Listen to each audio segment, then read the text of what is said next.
Shawn Cutter here. I'm on the road, and that doesn't mean that my AI work stops. It never stops. And so let's just get started. Gotta have Meo here. I use Meo a lot. Meo has some AI features. I'm not going to talk about those right now. What we are going to talk about is how to accelerate your work, making work easier, lighter. I don't know, it's just more enjoyable. And so, see here, I said, hey, I gotta use this Meo board. Here's the application. And I'm just gonna go ahead and close these other out, get some more. And I'm gonna take a screenshot, and I want you to basically describe it. So that's what I did.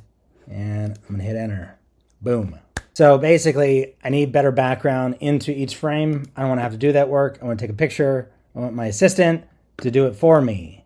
And so, boom, there we are. Better you, why now? A supplemental frame for newcomers. Boom. That is nice, actually. So while that's going, let's help me with this frame. And this was the early testing that I started with Entrain back in 2017.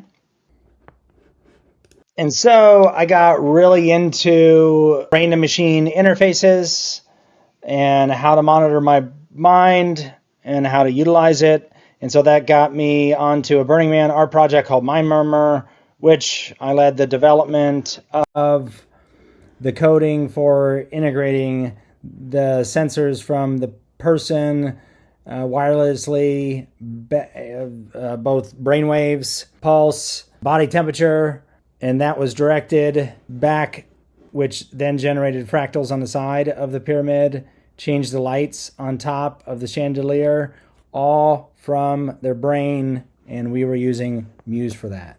Boom. So then that's there, and let's talk. I'm gonna put that on there. Please label and describe this frame, and also call out the science that's behind each of these topics. Boom. Let that rip. We even have some explainers on here.